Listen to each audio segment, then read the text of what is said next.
नमस्कार मित्रांनो, आजच्या या व्हिडिओमध्ये आपण बोलणार आहोत एका अतिशय धक्कादायक आणि अलीकडच्या बातमीबद्दल. मराठी आणि हिंदी चित्रपटसृष्टीतील ज्येष्ठ अभिनेत्री वर्षा उसगावकर यांची तब्बल 47 लाख रुपयांची फसवणूक झाली आहे. होय, तुम्ही बरोबर ऐकलं. वर्षा उसगावकर, ज्यांना तिरंगा, दूध का कर्ज सारख्या चित्रपटांमधून ओळखलं जातं, त्यांच्यासह इतर काही कलाकारांचीही आर्थिक फसवणूक झाली आहे.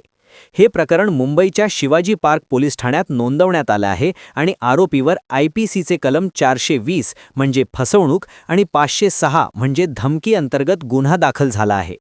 चला सुरुवातीपासून सगळे डिटेल्समध्ये समजून घेऊया.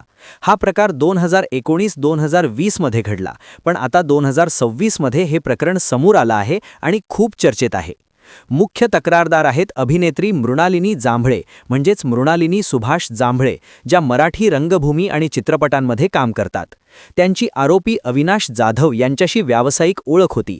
अविनाश जाधव स्वतःला एक प्रतिष्ठित बिल्डर आणि चित्रपट निर्माता दिग्दर्शक म्हणून ओळखवत होता. त्याने मृणालिनीला सांगितलं की त्याच्याकडे डोंबिवलीमध्ये एक मोठा कन्स्ट्रक्शन प्रोजेक्ट आहे. या प्रोजेक्टमध्ये गुंतवणूक केली तर खूप कमी वेळात भरघोस नफा मिळेल आणि 1 वर्षाच्या आत पूर्ण मूळ रक्कम परत मिळेल. या आमिषावर मृणालिनीने विश्वास ठेवला आणि त्यांनी वर्षा उसगावकर यांच्यासह इतर 3 व्यक्तींना या गुंतवणुकीसाठी ओळख करून दिली. नोव्हेंबर 2019 ते फेब्रुवारी 2020 च्या काळात या 5 जणांनी मिळून चेक आणि ऑनलाईन ट्रान्सफरमार्फत एकूण 47 लाख रुपये अविनाश जाधव यांच्याकडे गुंतवले. सुरुवातीला अविनाशने विश्वास निर्माण करण्यासाठी काही रक्कम परत केली, अंदाजे 4.52 लाख रुपये, जेणेकरून बाकीचे लोक अधिक पैसे गुंतवतील. पण नंतर अचानक सगळे पेमेंट्स थांबले. जेव्हा लोकांनी वारंवार संपर्क साधण्याचा प्रयत्न केला, तेव्हा अविनाशने आपला मोबाईल नंबर बदलला, पत्ता बदलला आणि पूर्णपणे गायब झाला. हे पाहून सर्वांना फसवणुकीची खात्री पटली. अविनाश जाधव हा मराठी चित्रपटसृष्टीतही सक्रिय असल्याचे सांगितले जाते. तो स्वतःला प्रोड्युसर आणि बिल्डर म्हणून ओळखवत होता. पण आता हे सगळं एक फसवणुकीचे जाळं असल्याचे दिसत आहे. त्याने कलाकारांच्या विश्वासाचा आणि त्यांच्या व्यावसायिक संबंधांचा गैरफायदा घेतला. वर्षा उसगावकर यांसारख्या ज्येष्ठ अभिनेत्र्यांना हे जाळ्यात अडकवणे सोपे गेले, कारण त्यांना वाटले की हा त्यांच्या क्षेत्रातीलच माणूस आहे. तक्रार मृणालिनी जांभळे यांनी दाखल केली आहे. शिवाजी पार्क पोलीस स्टेशनने त्वरित गुन्हा नोंदवला आहे आणि तपास सुरू केला आहे. काही रिपोर्ट्सनुसार अविनाश जाधवला अटकही झाली आहे, पण हे अद्याप अधिकृतपणे कन्फर्म नाही.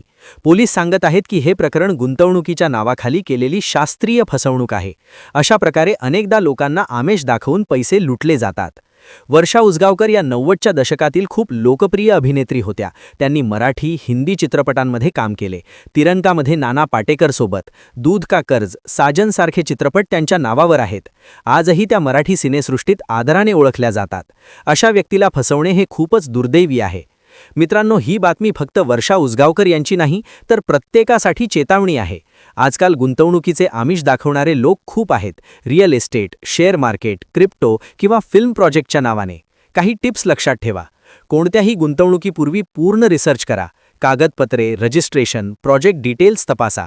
जास्त नफ्याचे आमिष दिसले की सावध व्हा. हे बहुतेक स्कॅम असते. ओळखीच्या व्यक्ती असली तरी पैसे देण्यापूर्वी लेखी करार करा. अशा प्रकारात त्वरित पोलिसात तक्रार करा. हे प्रकरण अजून तपासात आहे, पण हे दाखवते की सेलिब्रिटी असले तरी कोणीही फसू शकते. आशा आहे की वर्षा उसगावकर आणि इतरांना त्यांचे पैसे परत मिळतील. तुम्हाला या प्रकरणाबद्दल काय वाटतं? कमेंटमध्ये सांगा. अशा बातम्या, सेलिब्रिटी अपडेट्स आणि महत्त्वाच्या चेतावणीसाठी चॅनल सबस्क्राईब करा, बेल आयकॉन दाबा आणि लाईक करा आणि शेअर करा, जेणेकरून इतरांनाही माहिती मिळेल. धन्यवाद. भेटू पुढच्या व्हिडिओमध्ये. जय हिंद.